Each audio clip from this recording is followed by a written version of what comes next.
Bueno, mi nombre es Jaime Alberto Gómez Ayala, soy médico internista, docente de la Universidad Autónoma de Bucaramanga y vamos a hablar hoy sobre la semiología del dolor torácico. El dolor torácico se define como una sensación álgida localizada en la zona situada entre el diafragma y la fosa supraclavicular. Puede ser el anuncio de una enfermedad grave y potencialmente letal. Constituye un motivo frecuente de consulta médica y la plantea la necesidad de diagnosticar y tomar decisiones rápidamente si se sospecha su origen, sobre todo si es coronario o por enfermedad de los vasos. Para su correcto enfrentamiento se ha planteado su manejo en unidades multidisciplinares especializadas de dolor torácicos o cuidados intermedios coronarios. ¿Cómo es el escenario? Un escenario frecuente. Tenemos un paciente hemodinámicamente inestable, es decir, con la presión arterial disminuida, 160, 90-60 de presión arterial, por ejemplo, con dolor torácico. Tenemos unos datos clínicos de alarma que pueden ser disnea, dificultad respiratoria, puede ser síncope o pérdida de la conciencia, hipotensión arterial, síntomas vegetativos como sudoración, náuseas. Bajo gasto cardíaco quiere decir que el paciente tenga síntomas o signos de hipoperfusión, es decir, frialdad generalizada, frialdad en las rodillas, hipotensión, mareos y trastornos del ritmo cardíaco que pueden ser una fibrilación auricular, una taquicardia ventricular. Dentro de las etiologías más frecuentes, que son de suma importancia en el contexto de urgencias, está el neumotórax a tensión, el tromboembolismo pulmonar, el infarto agudo de miocardio, la pericarditis, la disección aórtica y la perforación esofágica. Todas estas causas pueden producir dolor torácico y obviamente debemos entrar a discriminar y aclarar la etiología de cada una de estas desde el punto de vista de la semiología, con la historia clínica, con los antecedentes y posteriormente con el examen físico y con los métodos diagnósticos que se usan para poder corroborar nuestro diagnóstico sindromático. La base para toda identificación de patología es la historia clínica.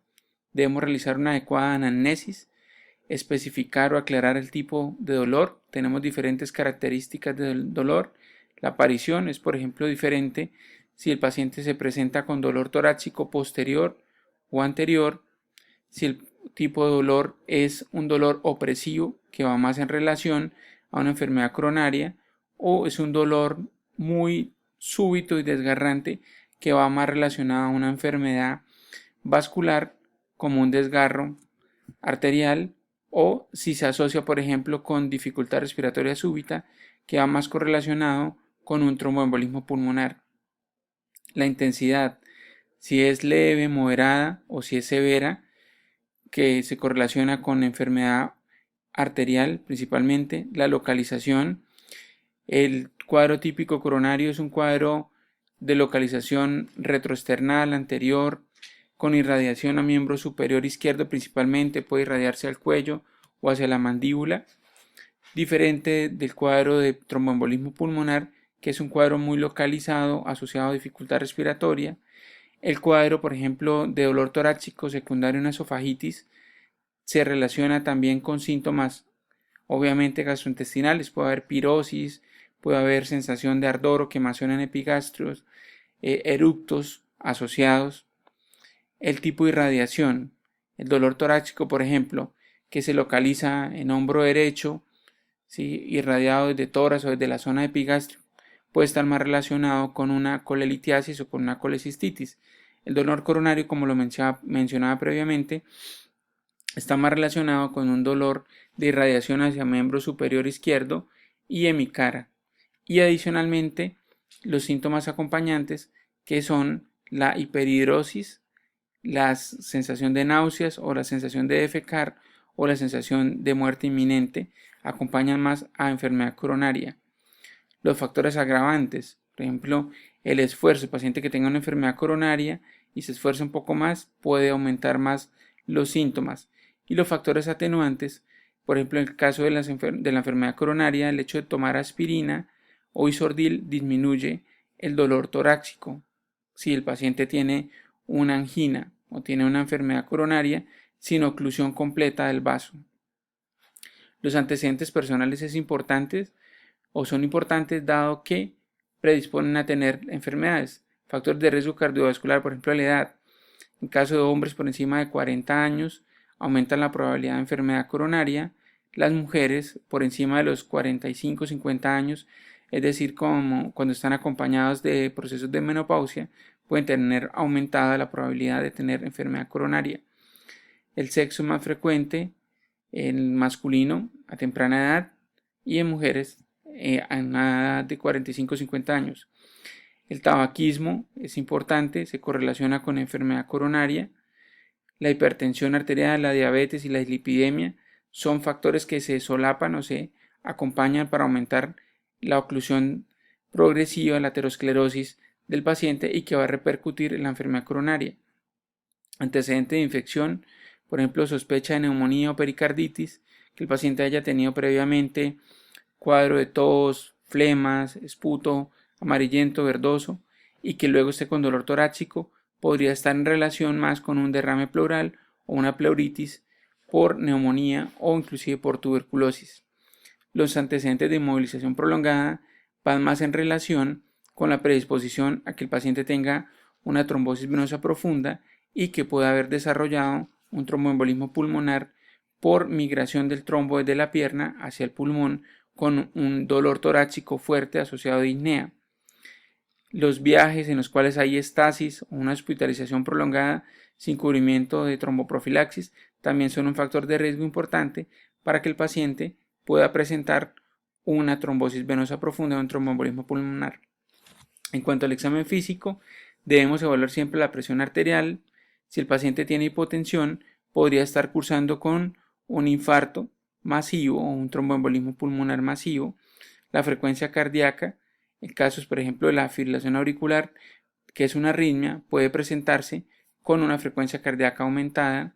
La frecuencia respiratoria, si está aumentada, nos habla más de un proceso de tipo respiratorio o de una falla cardíaca asociada a un evento coronario con un edema pulmonar. La temperatura, si el paciente está hipertérmico, podría estar cursando con una infección respiratoria asociada a un dolor secundario por un compromiso de la pleura. Y la presión venosa central, que nos habla del comportamiento de la aurícula y el ventrículo derecho, que puede estar aumentada su presión y puede estar percibida la presión venosa yugular aumentada en caso de tromboembolismo pulmonar con falla cardíaca derecha o una falla cardíaca derecha por otra causa. En cuanto al sistema cardiopulmonar, el examen físico, los pulsos, es importante para evaluar si el pulso es simétrico con el corazón. Si no es simétrico, podríamos estar frente a un proceso de una fibrilación auricular o unas extrasístoles.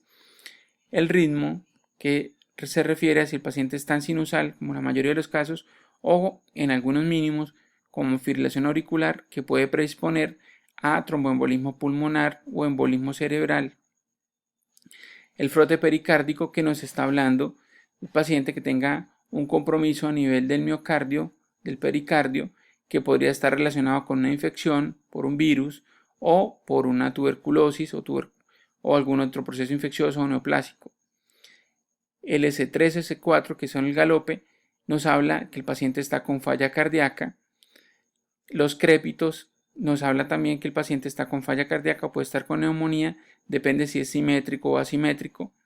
Las sibilancias, cuando son bilaterales, se puede estar correlacionando con una enfermedad pulmonar obstructiva o con una crisis asmática. Cuando es de forma simétrica, asimétrica, o sea, un solo sitio, podemos estar hablando de una obstrucción de la vía aérea, una masa o algo que el paciente pasó, no digirió bien y se fue hacia la zona respiratoria. En el abdomen, si el paciente está con hepatomegalia, el paciente nos está hablando de una falla cardíaca derecha, y los miembros inferiores, si tiene signo de Godet o si tiene edema, puede estar cursando con una falla cardíaca de predominio derecho. Evaluar la percusión, el hígado que puede estar aumentado y se puede detectar por percusión. Evaluar los pulsos, si están disminuidos, pues nos puede hablar de una enfermedad arterial periférica que puede acompañar una enfermedad coronaria. Los signos de trombosis venosa profunda, que básicamente es la compresión en la parte posterior, los músculos sóleos de las piernas o los músculos gemelos, y produce dolor a la compresión o a la dorsiflexión, a la flexión hacia la parte posterior del pie. Y el signo de Murphy en pacientes en que podemos confundir un proceso de colecistitis, colelitiasis, con un cuadro de dolor torácico per se. Entonces, el signo de Murphy consiste en colocar la mano, el hipocondrio derecho, en el punto de Murphy y pedir al paciente que tome aire, que haga una inspiración. Si la inspiración es suspendida, cortada, se considera que el signo de Murphy es positivo, tiene una mayor probabilidad de tener una colelitiasis o una colecistitis. Con respecto al tipo de anamnesis en el dolor, tenemos que establecer si el dolor es de tipo visceral o no, si el dolor es tipo opresivo, que se correlaciona más con la enfermedad coronaria, la intensidad. Cuando hablamos de un dolor torácico coronario, hablamos de 30 a 40 minutos hasta una hora. La localización generalmente es parte anterior o retroesternal, la irradiación hacia miembro superior izquierdo, e en algunas pocas ocasiones va hacia el miembro superior derecho. Los factores agravantes que ya los dijimos y los síntomas asociados, que son náuseas, hiperhidrosis, ganas de defecar, principalmente correlacionados con la enfermedad coronaria. El origen cardíaco. Entonces tenemos un dolor tipo opresivo, localización retroesternal, precordial, irradiado a miembros superiores, una intensidad variable, generalmente 8 o 10 en la escala de valor análogo visual, de comienzo súbito o instalación aguda, se agrava con el ejercicio, asociado a dificultad respiratoria, con síntomas neurovegetativos y palpitaciones, y los factores de riesgo son los de enfermedad coronaria, edad, tabaco, dislipidemia, menopausia en caso de mujeres, hipertensión. El origen respiratorio, entonces, cuando el paciente generalmente tiene dolor tipo pleurítico, es decir, toma aire y presenta dolor al inspirar o al respirar ubicado hacia la parte del tórax.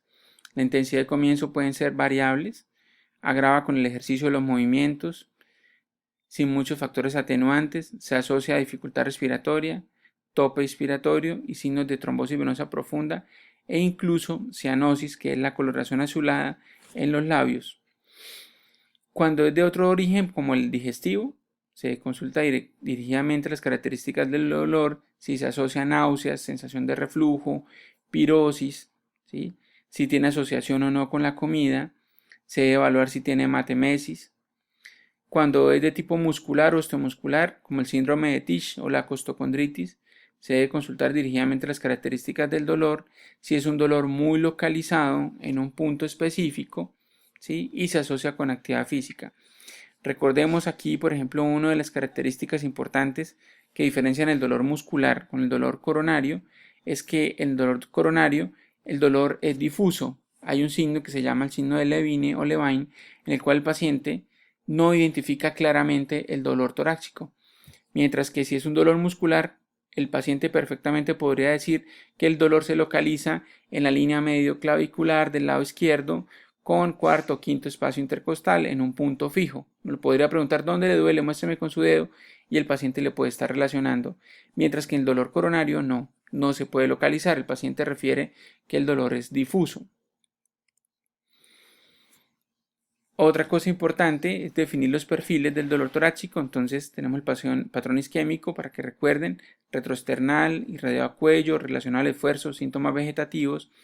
El patrón pleurítico, dolor punzante como un chuzo, dolor aumenta con la tos o la respiración y no tiene dolor a la presión costal.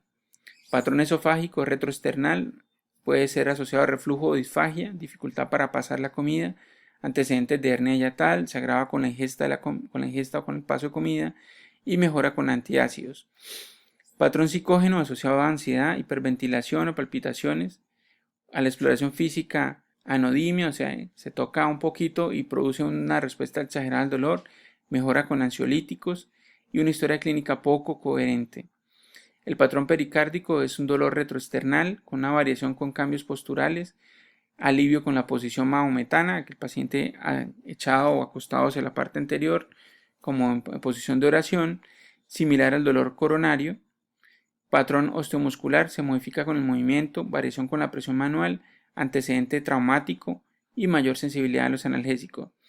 Y uno de los patrones más importantes De urgencia también es el patrón de disección aórtica. Es un dolor súbito, desgarrante, transfixiante, se está rompiendo la arteria, una sensación de muerte inminente. Puede presentar al paciente síncope o pérdida de la conciencia y una alteración neurológica. Causas entonces de dolor torácico tenemos cardiovasculares, isquémicas y no isquémicas. Las isquémicas, el síndrome coronario, puede ser con elevación o sin elevación del ST, angina, miocardiopatía hipertensiva, dolor asociado a anemia, hipoxemia grave, taquiarritmias como el flúter auricular, fibrilación auricular, taquicardia supraventricular paroxística o la miocardiopatía hipertrófica obstructiva. Y las causas no isquémicas, disección aórtica, pericarditis, prolapso de la válvula mitral, ruptura de las cuerdas tendinosas, miocardiopatías y fibrilación auricular. Entonces, la etiología como tal, pulmonar, tromboembolismo pulmonar, infarto pulmonar, neumonía, traqueobronquitis, broncoespasmo severo, hipertensión pulmonar, mediastínicas, mediastinitis aguda, enfisema mediastínico, tumores mediastínicos, pleurales, neumotoras, pleuritis, derrame pleural, tumor pleuropulmonar, metástasis pleurales, digestivas, el espasmo esofágico, la ruptura esofágica, úlcera gastrointestinal o gastroduodenal, distensión gástrica, colecistitis, perforación de la víscera hueca y la pancreatitis. La psicológica, depresión, ansiedad, simulación, síndrome de Acosta o de mama izquierda. Y las osteomusculares, fracturas costales, distensiones musculares, metástasis costales, cervicoartrosis, hernias discales y costocondritis. El dolor torácico es la segunda causa de consulta a los servicios de urgencias y constituye aproximadamente el 5.2% del total de todas las consultas. Aproximadamente en el 50% de los casos, la causa es de etiología cardíaca. De ahí la importancia de poder hacerle una exploración adecuada. 10 al 31% de los casos son causados por síndrome coronario agudo. En el caso de los síndromes coronarios agudos se produce una disminución aguda de la perfusión coronaria como consecuencia de la ruptura de una placa aterosclerótica y la formación de un trombo a dicho nivel. En estos casos se produce una isquemia aguda que cursa o no con necrosis según la severidad y la duración de la obstrucción del vaso afectado. Desde el punto de vista electrocardiográfico, la isquemia miocárdica origina alteraciones típicas que dependen de la severidad de la isquemia y de la presencia o no de necrosis. Dichas alteraciones son llamadas imagen de isquemia, de lesión y de necrosis que corresponden con grados sucesivamente mayores de isquemia miocárdica. Acá tenemos un paciente con dolor torácico. El reto inicial entonces en las evaluaciones de dolor torácico es establecer una adecuada estratificación de los mismos. ¿Qué es una estratificación? Entonces decir si tiene una probabilidad baja, moderada o elevada de tener un evento coronario o de presentar un evento vascular. Es decir, debemos distinguir los pacientes con dolor torácicos que tienen peligro de su vida de los que no la tienen. Acá está nuestro paciente con dolor torácico ya en fase de recuperación. Para recordar los factores de riesgo importantes para la enfermedad coronaria, entonces el hábito de fumar, hipertensión, algunas alteraciones en las apolipoproteínas, el LDL es principalmente el más implicado o el HDL bajo, estrés, obesidad, edad avanzada, algunos factores inusuales como homocistoinuria, acromegalia, que tiene alteración del perfil lipídico, sexo masculino, diabetes, menopausia, antecedentes familiares de enfermedad coronaria prematura, sedentarismo, aumento en el fibrinógeno y la hiperuricemia. Entonces, se debe realizar una evaluación clínica detallada que tenga en cuenta las características típicas y atípicas del dolor torácico, las presentaciones atípicas sin dolor torácico y los hallazgos más importantes al examen físico. Los hallazgos electrocardiográficos y su adecuada interpretación y seguimiento. Es decir, tenemos que paciente que llegue con dolor torácico, para poder hacer un diagnóstico diferencial de forma adecuada, hay que hacer una serie de electrocardiogramas y evaluar si tiene alteración del ST, de la onda T, un supradesnivel del ST o un infradesnivel del ST. También debemos hacer biomarcadores cardíacos, especialmente la troponina T, idealmente ultrasensible, en el momento cero y a las 3 o 4 horas aproximadamente. Un ecocardiograma transtorácico para poder evaluar las válvulas si tiene alguna alteración y si tiene adicionalmente zonas de hipo o aquinesia que estén indicándonos que el paciente tenga enfermedad coronaria. Si el paciente ya se descarta una fase aguda, se puede someter a unas pruebas de inducción isquémica, como son el ecocardiograma estrés, la prueba de esfuerzo, BRUCE o BRUCE modificada, y un examen con gammagrafía, que es la prueba de perfusión miocárdica, para descartar enfermedad coronaria. Si ya sospechamos de una forma elevada que el paciente tiene enfermedad coronaria, sea de forma urgente, porque tiene elevación de troponinas o cambios dinámicos del ST o supranivel del ST, debe ser llevado a cateterismo coronario. La historia clínica. Entonces, en la historia clínica, los pacientes con dolor torácico, el mejor predictor de isquemia coronaria aguda es la historia previa de enfermedad coronaria, o sea, el hecho que previamente haya cursado con anginas, con infarto agudo del miocardio previamente. El riesgo de un evento coronario es 5 veces mayor en personas con enfermedad coronaria establecida. La presencia de ondas Q en el electro, la historia de muerte súbita cardíaca. Muerte súbita cardíaca es que el paciente desarrolle taquicardia ventricular o fibrilación ventricular en el contexto de un evento coronario o de enfermedad coronaria establecida, o sea, que tenga previamente conocida, que tenga oclusión de sus arterias coronarias, son los mayores predictores de isquemia cardíaca aguda y complicaciones a corto plazo. Este es el patrón de dolor torácico, principalmente el dolor inicia acá, va subiendo desde el epigastrio a cuello, miembro superior izquierdo y en pocas ocasiones el lado derecho. Esta es una tabla que sirve para evaluar el tipo de dolor que se presenta con algunas actividades que realiza el paciente. Es la clasificación funcional de la Sociedad Cardiovascular Canadiense. Entonces, clase 1, la actividad física habitual, no produce angina, aparece angina con ejercicio extenuante. Clase 2, ligera limitación de la actividad habitual, aparece angina al caminar o subir escaleras rápidamente, subir cuestas. Clase 3, una limitación marcada de la actividad habitual, capaz de caminar 1 o 2 manzanas libres de angina. Y clase 4, incapacidad para desarrollar mínima actividad física sin angina, puede existir angina en reposo. Al examen físico, para recordar, entonces el examen físico es de menor valor que la historia clínica o el electrocardiograma en la evaluación de pacientes con dolor torácico, para diferenciar causas cardíacas de no cardíacas o identificar pacientes con síndrome coronario agudo. Los aspectos más relevantes deben ser la estabilidad hemodinámica, es decir, la presión arterial, la frecuencia cardíaca, evaluación de los pulsos periféricos, evaluar si tiene déficit de pulso, especialmente en miembro superior derecho, y signos neurológicos. Esto hace que aumente la probabilidad de disección aórtica y soplos carotidios adicionalmente, para evaluar si tiene enfermedad aterosclerótica, importante, enfermedad carotidia. Pulso amplio y saltón en la insuficiencia aórtica y el Patpus et tardus en estenosis aórtica. Signos de disfunción ventricular izquierda como galope ventricular por S3 o C4, que la forma correcta, recuerden de realizarlo, es en decúbito lateral izquierdo en la famosa maniobra de Pachón. Crépitos, edema pulmonar, hipotensión o soplo de insuficiencia mitral, que son considerados signos de alto riesgo. Un frote pericárdico nos puede indicar que tiene una pericarditis, puede ser asociado o no a evento coronario. Soplos aórticos por estenosis. Dentro de la versión pulmonar, el escuchar un flote pleural puede ser sugestivo de una pleuritis, un infarto pulmonar o una neumonía.